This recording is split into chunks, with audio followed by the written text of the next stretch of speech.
Hello, welcome back to the COVID A to Z of Leader. This is day 23 and we're on the letter U.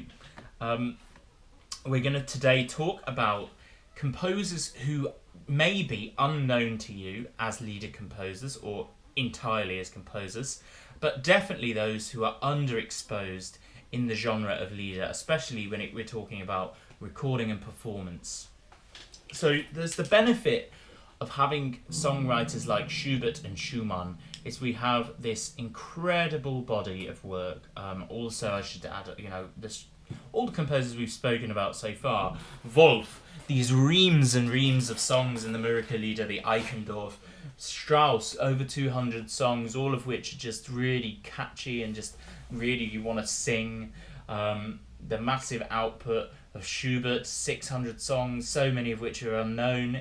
There's so much to delve in there. Schumann, similarly, there's this kind of curse of the song cycle, really, in that everyone wants to perform Dichterliebe because they know it's like, oh yeah, I want to do Dichterliebe. And then they maybe don't look at other Schumann. And then maybe if they're feeling really adventurous, they look at other songs by a really famous composer. And what that means is that you could be a leader singer and never sing anyone other than Wolf, Schubert, Schumann, Beethoven, and probably no one would even notice. But, when you do that, you're missing out on really getting to know the art form properly, I think. And this is the stage I'm at. I'm trying to broaden my education during this lockdown.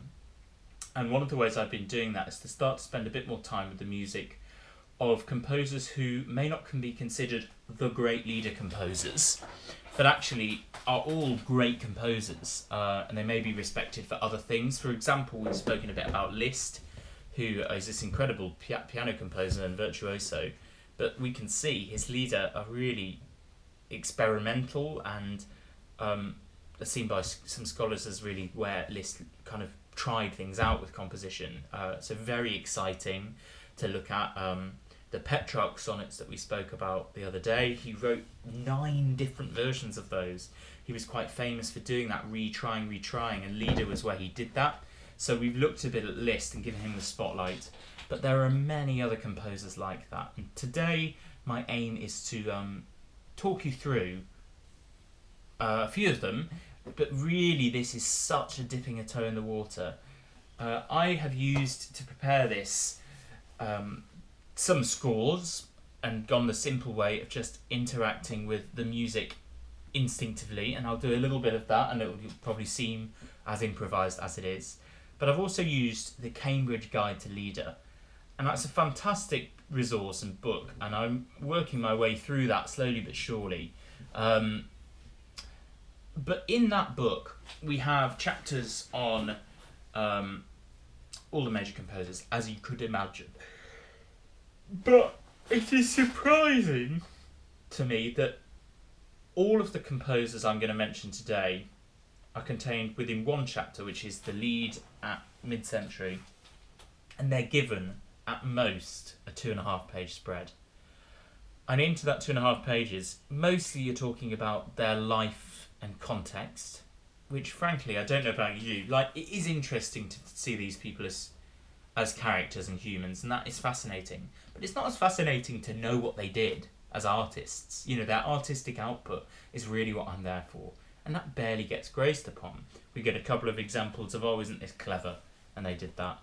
But whilst it's a brilliant book, and it's a good chapter, it kind of perpetuates what it seeks to address, and so I'm hoping that I don't do that with this video, and I really do encourage you not just to kind of go, I've heard a bit of these composers now, that's it. And then, the temptation is to know one song by a composer that's underrated, and you throw that into a recital and you go, no one ever performs X, but I do. But then you just have one song. I'm that sort of person if I'm not careful. So this is really the beginning of the journey for me, and I want you to quiz me in the future, see if I've learned some more, and hopefully it'll be the beginning of the journey for you. So, without further ado, drum roll please. I'm going to introduce you to the first and probably the composer we're going to speak about the most today, Carl Loewe. Now, Carl was born, and that's spelled Loewe, Loewe.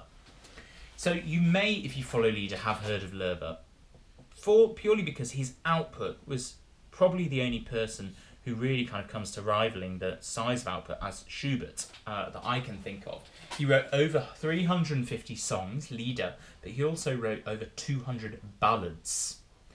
So I'm still learning about what the ballad is, but a bit like the way we'd speak about a sonata compared to a concerto, it's a type of form, and it's a type of poetic form and a type of way of telling stories.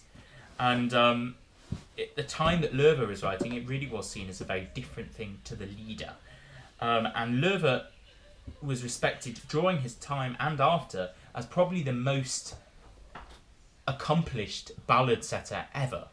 So we do have some ballads that set by composers like Schubert, and we're going to speak about one of them. But the ballad tells more of a story, and it's more of a narrative structure, and they tend to be a bit longer. And Loewe really knew how to capture that drama, and he wrote with a very exciting style, which I find just fascinating to look at. The first thing to draw your attention to is that Carl Loewe was an exact contemporary of Franz Schubert. So this is really interesting because their styles are very different, to my experience at least, especially the way they write for piano, and also the way that the voice is approached. You could argue that from the beginning, in a way, Loewe's understanding of the voice actually, to me as a singer, seems a little bit more developed, readily developed. But the interesting thing, before we jump into that, is that they were born within a year of each other. So Carl Loewe's 1796, Schubert born in 1797. And then whilst Schubert died in 1828, Loewe actually lived until 1869. So it's quite a long life. And so we're looking at direct parallels, which is very important. So I've mentioned the way that Loewe writes for the voice, and that is something to bear mind to straight away. So what I'm going to start is by looking at a song, or a ballad more specifically, from Loewe's Opus 1 called Edvard, or as we pronounce in English, I don't know how I would pronounce it, Edward. So it's quite a jarring thing to see that English name. At least I think it's an English name. At least to me, it's a jarring thing to see that familiar name in a German poem. And Edvard is a story which has a conversation going through it between a mother and a son. And the son has killed his father. So this is a dark story, obviously. And what Loewe does exceptionally well is he creates a really visceral sense of drama. He explores some very interesting harmonic things. His piano style is very catchy and very enticing. And he also does what Schubert does so well, and captures different voices within the music. So we spoke about that with Erlkönig, and remember that, keep that in the back of your mind. So we have this amazing music. Firstly, we've got 6 flats here. So let's see if I can do my E flat minor. But we have C flats as well, sorry. So you get this. Dein Schwert von diesem Blut, Edvard. So I'll just play the piano part because singing and sight reading the German is going to go wrong.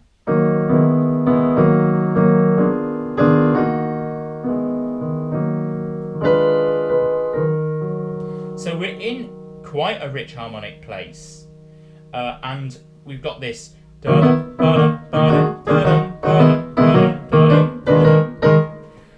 going on. Dein Schwert, wie ist's von Blut so rot, Edvard, Edvard. So it's quite a solid start to the song, so it's very dramatic. Then she carries on, the mother, and we get this little leitmotif of these word "oh." So this comes through the song, and they kind of repeat "oh" to each other, the outcry "oh." in different forms. So she carries on sequentially.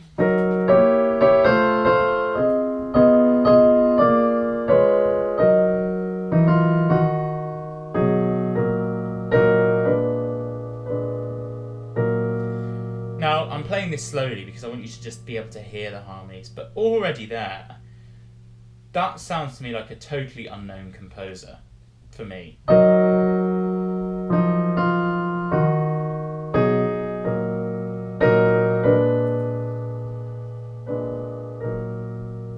And for me, that's quite, that dissonance,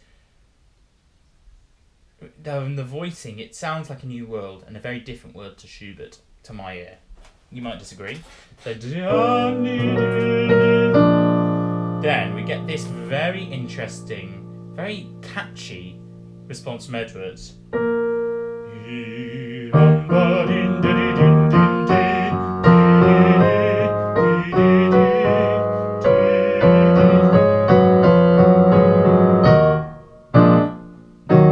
So I'll do that again. I'm messing up trying to read and play the piano these songs which are not in my repertoire. So let's try again.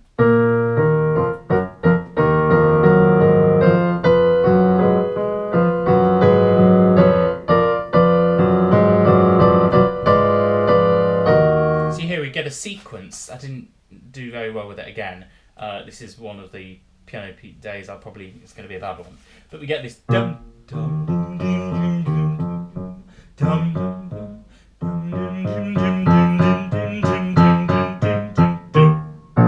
We've got this motivic material, and it's very catchy, I think. Ich hab geschlagen meine Geiter tot, Mutter, Mutter. Ich hab geschlagen meinen Geiter tot, und das geht mir nah. You might notice this is a baritone-ish key. Maybe. Oh. So we have low A flat, and we get that O again. So we go back and forth with them, and Loewe uses what's interesting about Loewe's setting is that we go through lots of different figurations and ideas. So the mother goes back to her music. So that's quite an inventive thing to be doing. We have music for different characters. Bit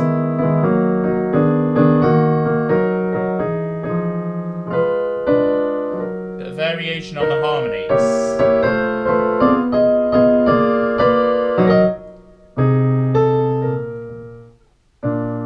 So it's quite a smooth little way that Loewe changes between the characters, because we get their music and then we have this dum, dum, dum, dum. Then back in.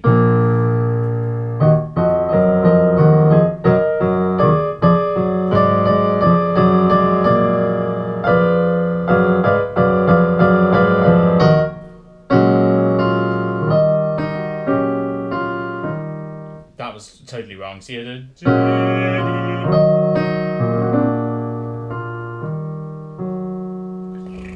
One of those days, eh? Too many flats for my brain today.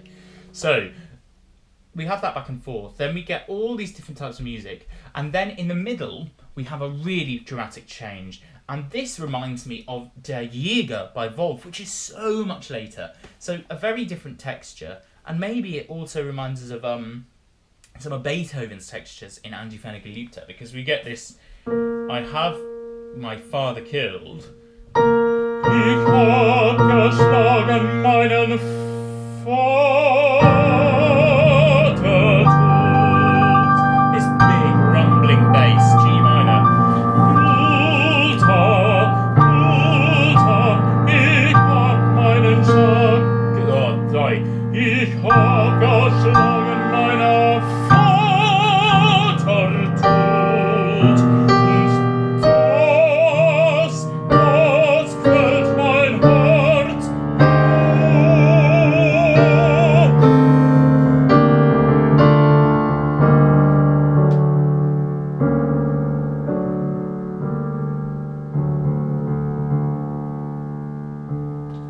So yeah, it's really not a good day for singing or playing for me, but hopefully what you're capturing is the excitement of this music. It really is quite incredible. This is Opus 1. It's very insistent, very dramatic. And what you might notice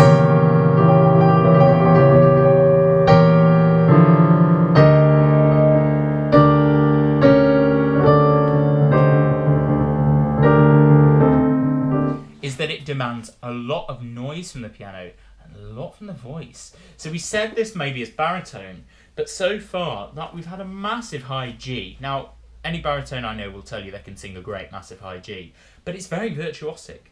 And remember, Lieder we've been looking at as quite singable.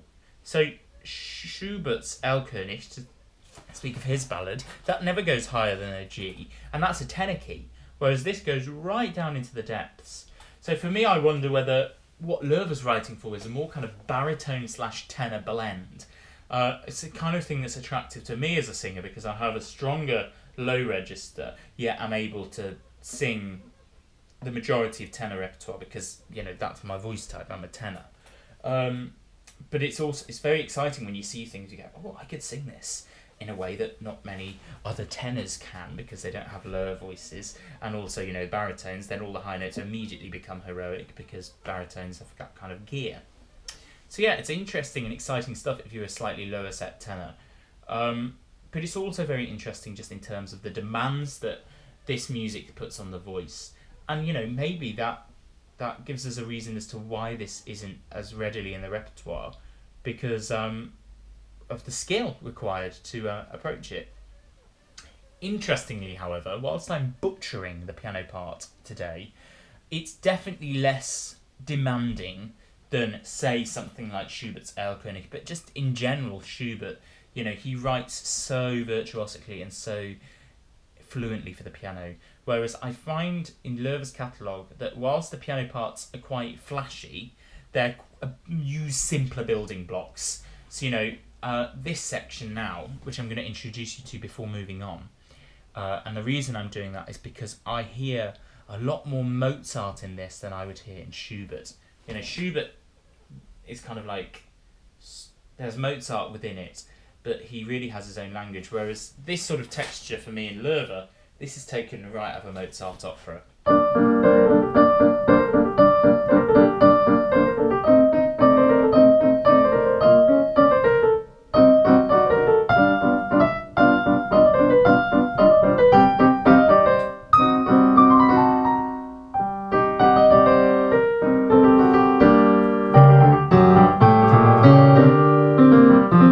And then that's Beethoven really for me as well.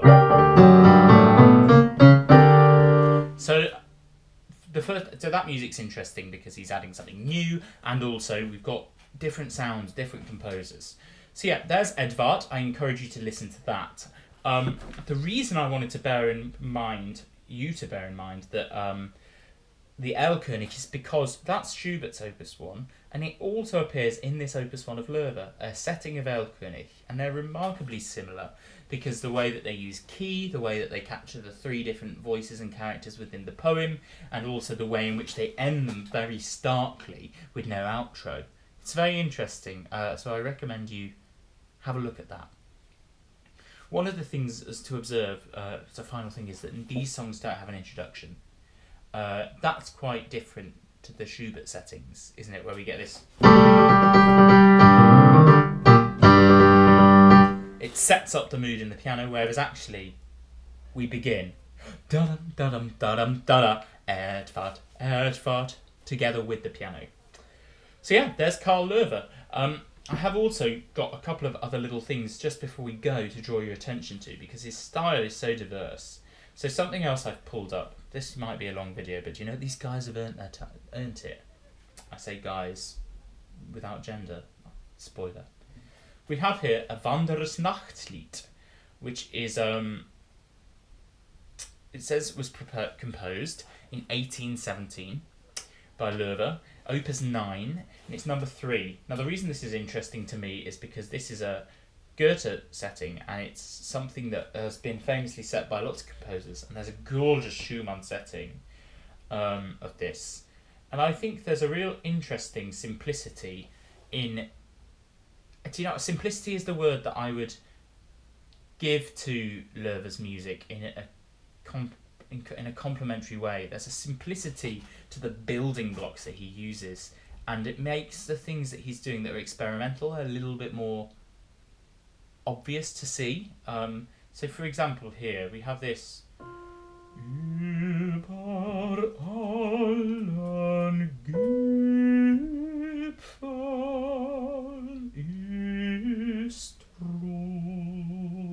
So spot that B natural.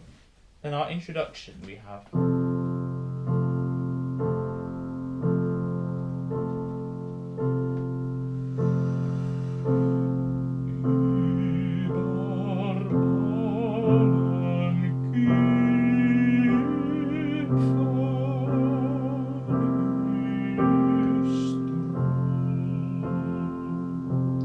So we have a stonking dissonance because the piano has a variation on C major 7 but with the added F in the bass. So it makes us feel very suspended. But then we also have a B natural. So we have this B flat B natural clash. It's quite amazing.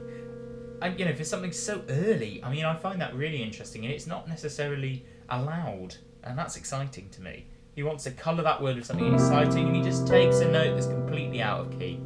No harmonic function to that, except for to be a clash that I can see. Someone cleverer than me might notice it. So and then it carries on this.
We get that clash on the word rest, ruest, and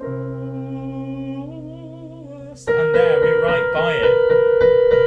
It's very present. So yeah, beautiful language in that. Then we have Opus 9. We got this another setting of same part of the Wandersnachtlied at a different words bit, and you have this amazing strident.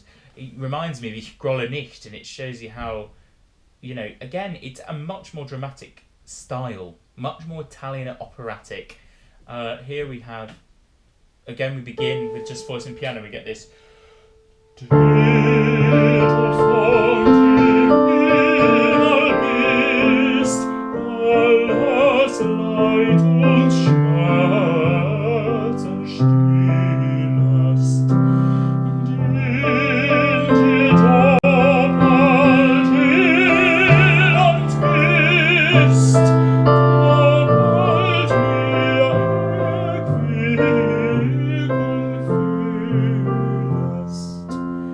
It's really wonderful, and we get this next bit.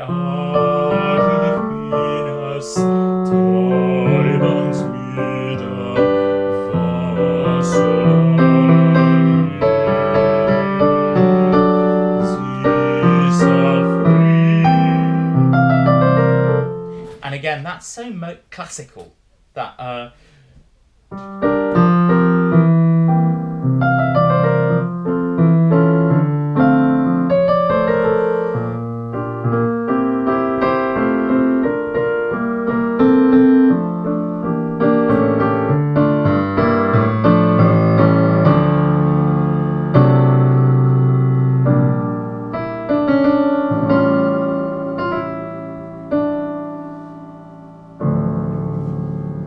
So yeah, that's Carl Lerver for you. Check him out, explore. He's one of these composers. Something I've noticed is, because not many people actually record these songs or perform them all that often, enough for them to be part of the main canon, you often find these composers have the complete songs of, which you do get with the famous ones, but actually it seems to be like someone goes, right, brilliant, complete songs of Lerver, let's do it. That's our service to him. there's one disc, and if you don't like the singer, you're a bit buggered. But it is a very useful tool to explore them. So yeah, dive in. The scores are all online. It's all public domain. It's easy to find, and definitely that Opus 1 is a really good way in. Start at the very beginning. So, drum roll. Next composer is Felix Mendelssohn. So we've all heard of Mendelssohn. He's a super famous composer. So why don't we hear his Lieder? So in the Lieder guide by Cambridge, it said that Felix Mendelssohn's Lieder don't really add anything to the genre. They don't do anything new. They don't offer anything different. So okay, let's not bother. And you know, that's a paraphrasing, and it's not the writer's attitude. It's kind of what's widely been accepted, it seems. And I read this after having begun looking at Mendelssohn's Lieder upon recommendation from Laura Tunbridge again. She's given me lots of directions to explore. It's really exciting. And I couldn't believe reading that, because what Mendelssohn offers, quite simply put, he's Mendelssohn. So the Lieder ohne Worte by Mendelssohn, the fantastic piano pieces. My goodness, here's a nice little pink copy. I'm trying to see if I can probably bash a bit of one out just very quickly. Here you go. So we've got this. This is Book 2, Song 1. I'm not a pianist, as you know. Here we go.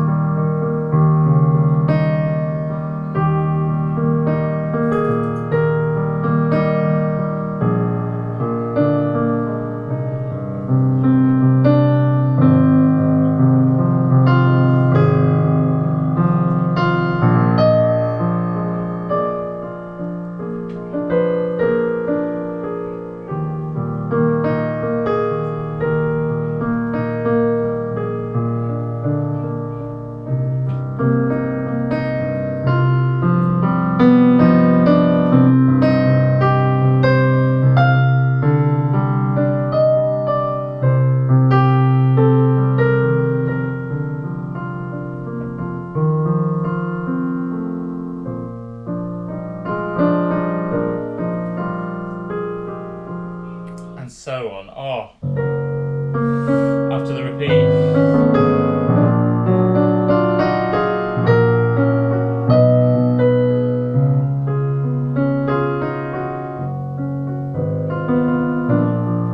Anyway, as you can see, it's absolutely bloody addictive as anything. So how on earth can a man that can write songs that don't have words that are that good not be interesting to listen to as a Lieder composer? I've chosen one of the ones that I kind of tagged early on. I'm still well into my journey of exploring them. I'm finding lockdown slightly overwhelming. There's too many things to do, really. But here's a song called Auf der Wanderschaft. This is a setting of a Lenau poem. And you know what Mendelssohn offers is Mendelssohn. I love Mendelssohn's style. To me, that music sounds like no one else could have written it. You know, if you're fans of classical music, you might know the Violin Concerto in E minor, such a famous piece. The Octet, which is stunning. The amazing Oratorio, Elijah, you know, core staple in the vocal repertoire. And yet we don't look at his songs. So what I would kind of propose, I guess, about Mendelssohn is that, you know, whilst he doesn't change the form of the Lied, he doesn't change the ideas of what can be achieved, but he does have this beautiful and quite healthy output of songs, which sits somewhere between Schubert and Schumann in style. They have harmonies that only he would write, and I think they're really well written for voice. And I'm really looking forward to performing some. So let's just have a little look at how this. I'm just going to play the piano part. We get a lot of doubling in it, but you can just hear the language he has.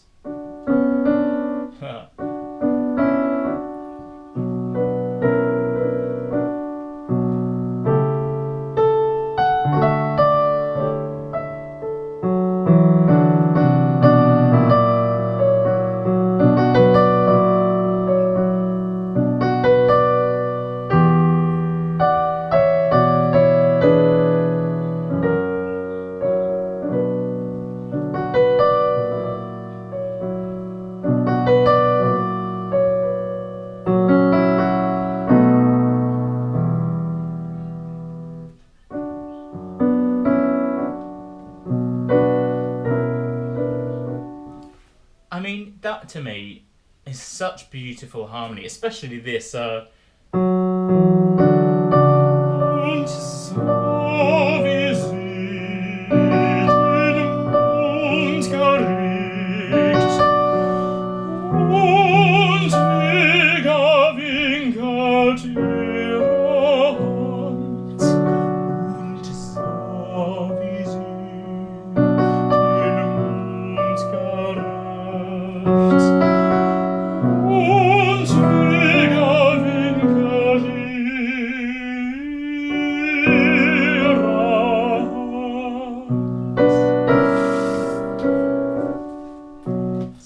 I'm sorry, I actually don't agree with the supposition that Mendelssohn's output doesn't warrant attention. Please go explore.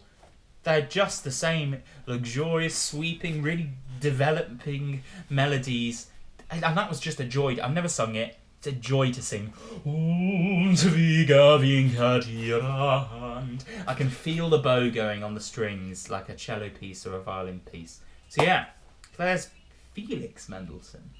Now third, we have Fanny Hensel, aka Fanny Mendelssohn. So once we've had a little titter at her name, because we're all very mature here, we're going to look, and I'm actually looking for the first time. Can you believe it? This is the commitment I have to this blog. I'm going to see if we can find a song that has been mentioned in a couple of articles called Im Herbste. There we go. So Opus 10. Here we go. So Fanny Mendelssohn was Felix Mendelssohn's sister, and she actually wrote more than 275 Lieder. Now, something I found interesting that was covered in the Cambridge Guide talking about this period is how Lieder actually offered, it was going through a change during the mid-century, and one of the changes was the context in which it was taken seriously.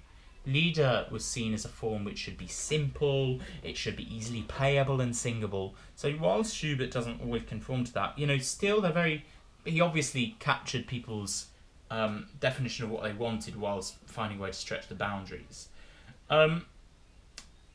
Because of that, it meant that these things weren't really being put into the concert halls. They weren't taken as seriously as major sonatas or symphonies or concertos. They didn't, or operas. They didn't have that status. But it meant that people could get into composition that might otherwise not have been able to by using Lieder as a vehicle. And the point that's made in this book is that is why we actually have quite a few female Lieder composers.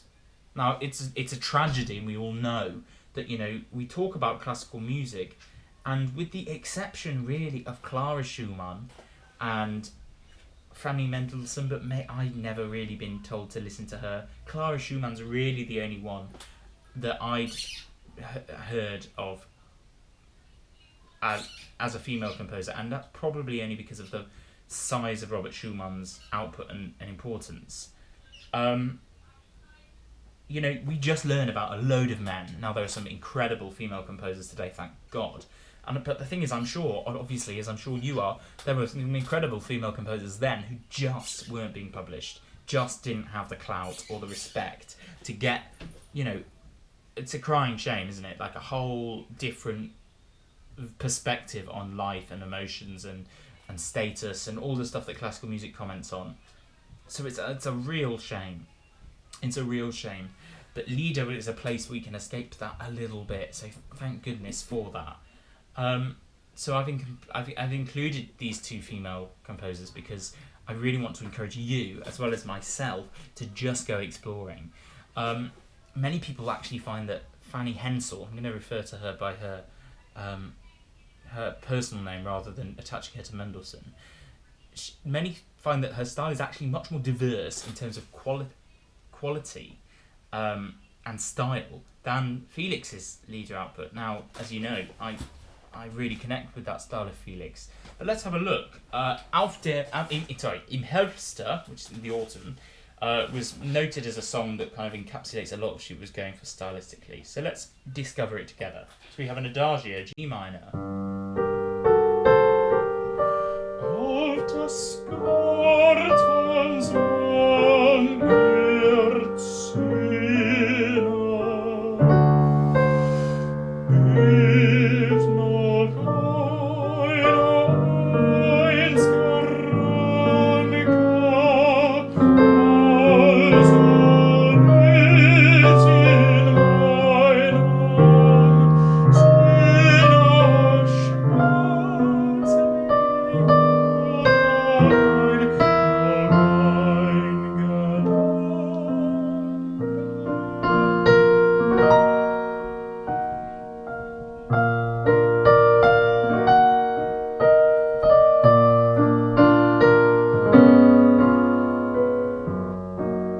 just giving you a little piano, it's on its own so we can hear it.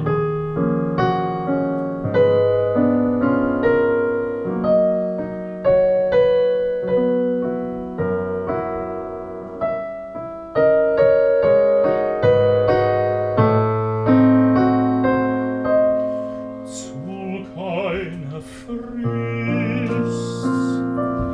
kann vermag ihn zu fassen, aber dann noch von mir lassen will zu keiner Frist.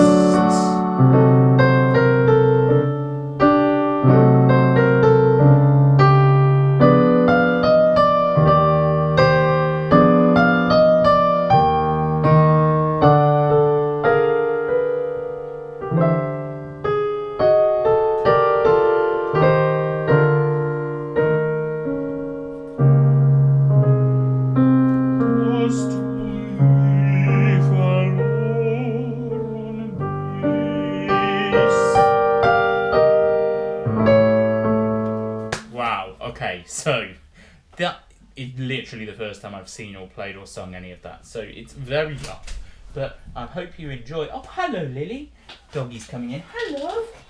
Are you coming in? You've learned to open doors. She's learned to open doors. That's her first door. Well done to Lily. Lily! Well done, baby. Good girl. Hello. We're talking about Fanny Hensel. Oh, she's having a sniff. We're talking about lady composers, aren't we? Yes, we are. Oh, yes, we are. Sorry, I love this dog so much. Yeah, so she's staying here now, and she's probably about to go crazy. It's her lunchtime run. Hopefully she'll just lie down. Doesn't look like that's about what's about to happen. Oh, she is. Good girl. Good girl. So, yeah. Fanny Hensel, where is the camera? There it is. Yo. So, yeah. Wow. What a diverse language that truly is. So, harmonically, we have such a complex... This is...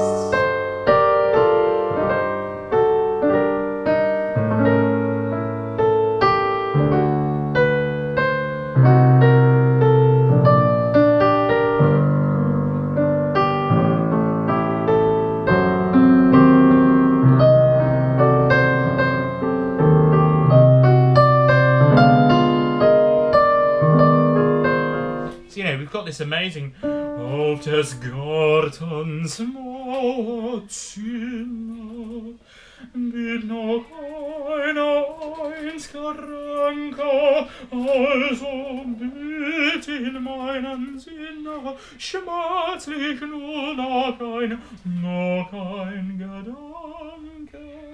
That's such a unique melodic language, right? It's like a cross between Mozart and Brahms, somewhere in between the middle of those two. So yeah, really... Got a little bit of exercise music in the background, sorry. What an amazing language that is. Completely unknown to me. And why on earth would we have not heard a song like that? That's so much more interesting than some of the songs that get done all the time by Schubert. You know, Schubert's awesome, but I want to hear that. I don't want to hear something from Winterreise, but not the whole cycle, just because someone's like, oh, I know this song. Or, you know, to hear Schumann's Mondnacht from Liederkreis 39, because people can sing that one, and so they do it. It's an incredible thing to hear, yeah, Mondnacht, brilliant. But I really think that these songs should be being given focus. You know, that song could steal a recital, just looking at it once, because it's so interesting and it's like a little aria. Wow, it's Fanny Hensel. So then we have the wife of Robert, Clara Schumann, who is an incredible musician in her own right. A very famous concert pianist, which did put a spanner in the wheel of their romance for a long time. Her father did not approve of Robert, did not rate him very much as a composer or pianist in the ability to provide for his daughter, and really wanted her to have her career. Damn right, actually, we think very progressive father. But, you know, this was very sad for the pair of them. They wanted just to get married and live together, and they couldn't. And there were these incredible romance letters. And she's also part of this love triangle thing with Johannes Brahms that we've alluded to, whatever that may have been. So she's this really revered figure, but she also composed and played. She wrote loads of piano music, and she had a good old stab at writing some lieder as well. She was incredibly insecure about them and terrified about... She respected Robert's music so much. I mean, fair play. Absolute genius, especially with lieder. But she...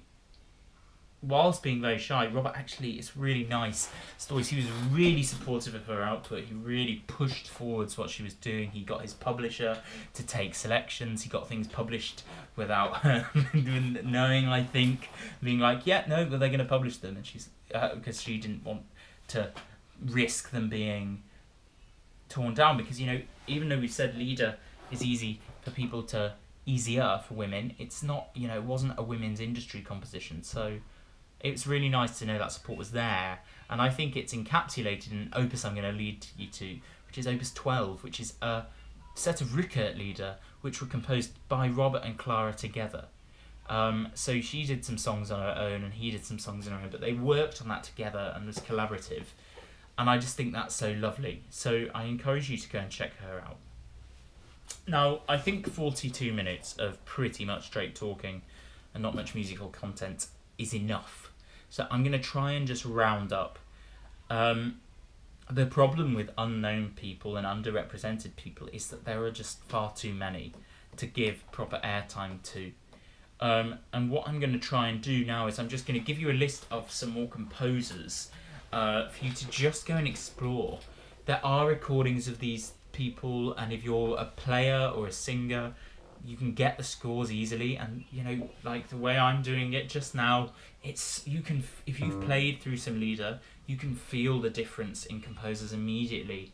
Like, I had no way to guess where that last song was going, for example, because it's not familiar language, and that in itself is exciting to be like, oh, okay, so they're doing this and that.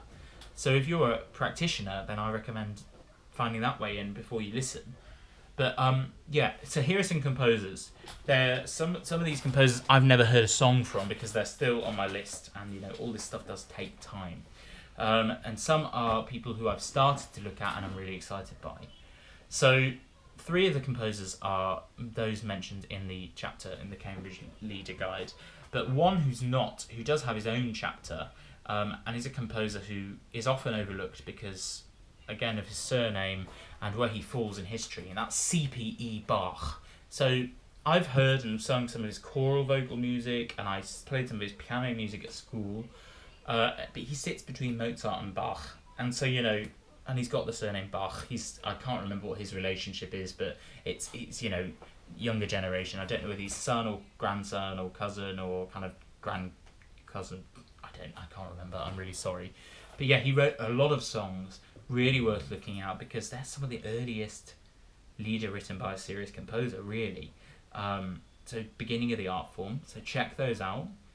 Then we have 3 composers. Now, one who's a really big name in lieder, but not in the outputs, is Robert Franz. I've never heard a song by Robert Franz, but he has a lot of respect in the lieder industry, so I'm going to be checking him out. I recommend you do. We also have Adolf Jensel with a Y, Jensel with a J, sorry. Again, don't know anything about him really, except for the kind of brief biog that you get half page in the Lieder Guide. And then the final one, who I do know a little bit about because I have, like many of my colleagues, sung in choirs. At Christmas time, you always get asked to sing Three Kings by Peter Cornelius. Peter Cornelius. I gave it away a little bit. I never knew he was German because he's Peter Cornelius. And he is an incredible lieder composer. Oh my goodness, he wrote a load of song cycles. His style is really beautiful. If you know Three Kings from Persian lands afar. Three Kings from Persian lands afar. That's the actual key. That's originally in German. But he wrote a load of lieder before turning into the sacred music more, and it's really a beautiful, very emotive and very interesting output. You've got other composers later on. The list is endless. I'm really excited to introduce you to one who those that know lieder might be going, why haven't you mentioned? But I'm going to wait and do that with a song in a few days' time because he's someone that's really exciting me at the moment.